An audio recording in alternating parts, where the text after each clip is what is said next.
చాలామంది బ్రెస్ట్ క్యాన్సర్తో బాధపడి బ్రెస్ట్ రిమూవల్ తప్పనిసరి పరిస్థితుల్లో మీరు సర్జరీ చేసేయాల్సి వస్తుంది sir. How do people deal with that? విమెన్కి అది ఒక చాలా పెద్ద ఒక స్టిగ్మా లాగా ఉండిపోతుంది. నేను 100% చాలా అంటే దిస్ ఈజ్ వెరీ రెలవెంట్ అండి. మీరు ఈ ప్రశ్న ఎంత ప్రాముఖ్యం అంటే ఒక ఆడవాళ్ళకి మరి బ్రెస్ట్ అనేటువంటిది it's a symbol of their womanhood. ఒక రకంగా చెప్పాలంటే ఒక ఆర్గన్ మనం తీసేస్తున్నామంటే మరి ఒక సైకలాజికల్గా చాలా ఇంపాక్ట్ ఉంటుంది. అంటే అందుకే నేను చెప్తున్నాను కదా, ఈ ఇటీవల ట్రీట్మెంట్స్లో ఎట్లా ఉందంటే టోటల్ ఆర్గన్ రిమూవల్ లేదు. ఇప్పుడు అర్లీ డయాగ్నోసిస్ అయితే ఓన్లీ బ్రెస్ట్ కన్జర్వింగ్ సర్జరీ చేస్తున్నాం. సో ఇదివరకు రాడికల్ మాస్టెక్టమీస్ అని చేసేవాళ్ళం, తర్వాత మోడిఫైడ్ రాడికల్ మాస్టెక్టమీస్, ఇప్పుడు బ్రెస్ట్ కన్జర్వింగ్ సర్జరీస్ అని చేస్తున్నాం. ఈక్వల్ అవుట్కమ్స్తో అంటే ఏంటి, అర్లీ స్టేజ్లో డయాగ్నోస్ అయితేనే బ్రెస్ట్ కన్జర్వింగ్ సర్జరీ పాసిబుల్ ఉంటుంది. పెద్ద గడ్డ వచ్చినప్పుడు చేయలేకపోవచ్చు, రొమ్ము పూర్తిగా తీసే అవకాశం ఎక్కువగా ఉంటుంది. సో కనుక ఒకవేళ రొమ్ము పూర్తిగా తీయవలసి వచ్చినా కూడా పానిక్ అవ్వాల్సిన అవసరం లేదు. ఎందుకంటే there are lot of reconstruction options today. Same సిట్టింగ్లో రీకన్స్ట్రక్షన్ చేయొచ్చు, లేకపోతే ట్రీట్మెంట్ అయిన తర్వాత కూడా బ్రెస్ట్ రీకన్స్ట్రక్షన్ చేయవచ్చు. తమ ఓన్ టిష్యూస్తోనే చేయొచ్చు, లేకుంటే బయట నుంచి ఒక ప్రాసెస్ పెట్టానే కూడా రీకన్స్ట్రక్షన్ చేయవచ్చు.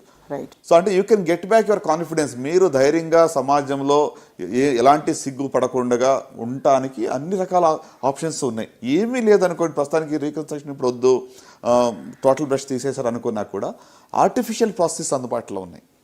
సో అట్లీస్ట్ అంటే అవి మనం వాడుకొని కూడా you can easily move around. అంటే నలుగురు మధ్యలో వెళ్ళాలి, నాకు ఎంతో సిగ్గుగా ఉంటుందని భయపడే అవసరం లేదు. చాలామంది నా ఫ్రెండ్స్ ఉన్నారు సార్, ఒవేరియన్ క్యాన్సర్ లేదు ఓవరీస్లోకి అది వ్యాప్తి చెందుతోందనే ఒక భయంతో ఓవరీస్ కూడా తీసేసిన వాళ్ళు, they feel less of a women.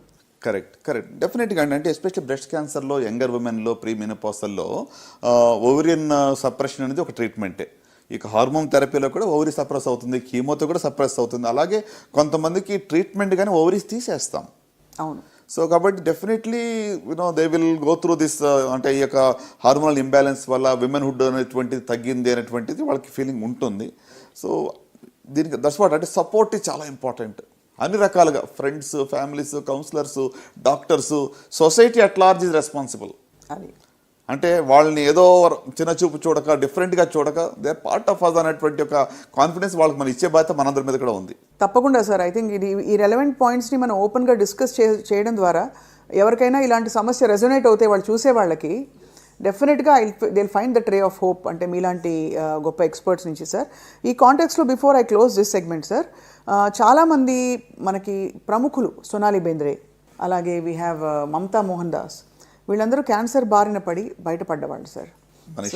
Manisha Koirala గారు, వాళ్ళు ఇన్ఫ్యాక్ట్ వాళ్ళు ఇది చేసి మొత్తం హెయిర్ షేవ్ చేసేసుకుని కూడా అది ప్రౌడ్గా they have actually held up their image and their confidence.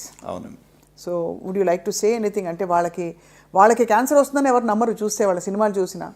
అంటే క్యాన్సర్ ఈజ్ అందరికీ ఎవరికైనా రావచ్చు, but at the same time it can be cured అని ప్రూవ్ చేసిన వాళ్ళు. అవునండి. ఫర్ ఎగ్జాంపుల్ ఇప్పుడు మీరు ఇందాక చెప్పినట్టుగా మనీషా కొయిరాలా కానివ్వండి, లేకుంటే సోనాలి బెంద్రే గారు, ఎంతో మరి వాళ్ళు ఏదో అర్లీ స్టేజ్లో కనుగొని ఈజీగా ఫైట్ చేసి వచ్చిన వాళ్ళు కూడా కాదు.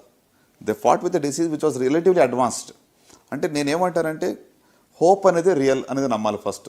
Right, it is real. నిజంగానే మేము బయటపడే అవకాశం ఉంది అనే దాన్ని ఫస్ట్ మనం నమ్మాలి. మనకే హోప్ లేనప్పుడు ఎవరు ఎన్ని చెప్పినా ఒక నెగిటివ్ మైండ్ సెట్తో ఉంటే యూ కెనాట్ ఓవర్కమ్. సో వీళ్ళు బయటకు పడ్డారంటే ధైర్యంతో పోరాడారు. ఒక హోప్ అనేది నిజంగానే వాళ్ళు పెట్టుకుని పాజిటివ్ ఎమోషన్స్తో ముందుకు వెళ్ళి దే హ్యావ్ ఎండ్యూర్డ్. ఈ పెయిన్ని వాళ్ళు సహించుకుంటూ ముందుకు వెళ్ళారు, బయటపడ్డారు. సో నా మెసేజ్ ఈస్ అంటే నయం అవుతుందా లేదా అన్న దానికి వస్తే 100% నేను చెప్పలేనేమో, కానీ హోప్ ఉందా లేదని అడుగుతారు. హోప్ నిజంగానే ఉంది. Even in relatively advanced disease also hope. నేను ఎంతోమంది పేషెంట్స్ స్టేజ్ 4 మేము గివప్ అయిన వాళ్ళు కూడా వాళ్ళు పోరాడి బయటపడ్డారు. Right. So given that it is real. అంటే ఏదో ఊరికనే ఒక హాస్పిటల్ వాళ్ళు డాక్టర్స్ వ్యాపార రీతిగా ఏదో వీళ్ళు బాగుంటుంది బాగు చేస్తారని చెప్పి వాళ్ళని బండి గెనటానికి, లేకపోతే ఒక కమర్షియల్ ఇంట్రెస్ట్తో ట్రీట్మెంట్ ఇస్తారని కూడా చాలాసార్లు ఇప్పుడు నమ్మకం తగ్గిపోయిందండి హాస్పిటల్స్ మీద, డాక్టర్స్ మీద. సొసైటీలో నిజంగా చెప్పాలంటే చాలా వరకు ఆ ట్రస్ట్ తగ్గింది. సో గివెన్ దట్ నా మెసేజ్ ఏంటంటే ఎస్పెషల్లీ సాక్షి ప్రేక్షకులకి, హోప్ ఈజ్ రియల్. మీరు ఏ స్టేజ్లో ఉన్నా కూడా నిజంగానే హోప్ ఉంది. రైట్. డోంట్ గివ్ అప్, విడిచిపెట్టద్దు, పాజిటివ్గా ఫైట్ చేస్తే ఈ జబ్బు నుంచి బయటపడవచ్చు. చాలా గోల్డెన్ వర్డ్స్తో ఇవాళ ఈ సెగ్మెంట్ని ముగిద్దాము. Thank you so much doctor Chinnababu garu for your wonderful guidance today. నమస్కారం. నమస్తే.